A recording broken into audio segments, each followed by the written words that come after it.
சட்டப்பேரவையில் இந்து சமய அறநிலையத்துறை மானிய கோரிக்கை விவாதத்தில் அமைச்சர் சேகர் பாபு பதிலுரை வழங்கினார். தொடர்ந்து புதிய அறிவிப்புகளை வெளியிட்ட அவர் கோயில்களில் திருவிழா நாட்களில் கட்டண தரிசனம் ரத்து செய்யப்படும் என்று தெரிவித்தார். தை திங்களில் அர்ச்சகர்களுக்கு புத்தாடைகள் வழங்கப்படும் எனவும் அமைச்சர் சேகர் பாபு கூறினார். திருவிழா நாட்களில் கட்டண தரிசனம் ரத்து. திருவிழா நாட்களில் அதிகமாக பக்தர்கள் கூட்டம் வருவதால் சிறப்பு தரிசனம் இருப்பதால் பக்தர்கள் விரைவாக தரிசனம் காண முடியவில்லை என்பதை உணர்ந்து மாண்புமிகு தமிழக முதல்வர் அவர்கள் முதல் கட்டமாக 10 திருக்கோயில்களிலே கட்டணத்தை ரத்து செய்ய சொல்லியிருக்கின்றார்.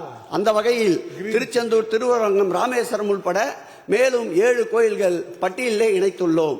மாண்புமிகு பேரவைத் தலைவர் அவர்களே, கல்லூரிகள் இந்த ஆண்டு ஏகாம்பரநாதர் திருக்கோயிலின் சார்பில், சென்னையிலே இருக்கின்ற ஏகாம்பரநாதர் திருக்கோயிலின் சார்பில் இந்த ஆண்டு மாண்புமிகு பேரவைத் தலைவர் அவர்களே ஒரு நர்சிங் காலேஜ் துவக்கப்படும் என்பதை பெருமையோடு தெரிவித்துக் கொள்கிறோம். அதேபோல் சமயபுரம் அருள்மிகு மாரியம்மன் திருக்கோயிலின் சார்பில் திருச்சியிலே ஒரு நர்சிங் காலேஜ் துவக்கப்படும் என்பதை பெருமையோடு தெரிவித்துக் கொள்கிறோம். நம்முடைய உறுப்பினர் அர்ஜுனன் தேடிக்கொண்டிருக்கிறார். அறிவிப்பு எண் 76 78.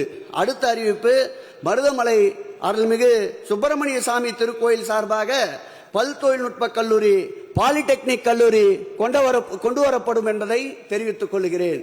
மாண்புமிகு பேரவைத் தலைவர் அவர்களே, சேம நலநிதி ஓய்வூதியதாரர்களுக்கு இதுவரையில் பொங்கல் கருணை கொடை இல்லை. இந்த ஆட்சி ஏற்பட்ட பிறகு அந்த சேம நலநிதி பயனாளர்களுக்கு பொங்கல் கருணை கொடையாக 2000 ரூபாய் வழங்கப்படும். மாண்புமிகு பேரவைத் தலைவர் அவர்களே, பூசாரிகளுக்கென்று கடந்த காலங்களில் அவர்களை யாரும் பாராமுகமாக இருந்து விட்டார்கள். அந்த பூசாரிகளுக்கென்று பல்வேறு நலத்திட்டங்களை மாண்புமிகு முதல்வர் அவர்கள் அறிவிக்க சொல்லியிருக்கின்றார். செய்திகளை உடனுக்குடன் தெரிந்து கொள்ள உடனே சப்ஸ்கிரைப் பண்ணுங்க.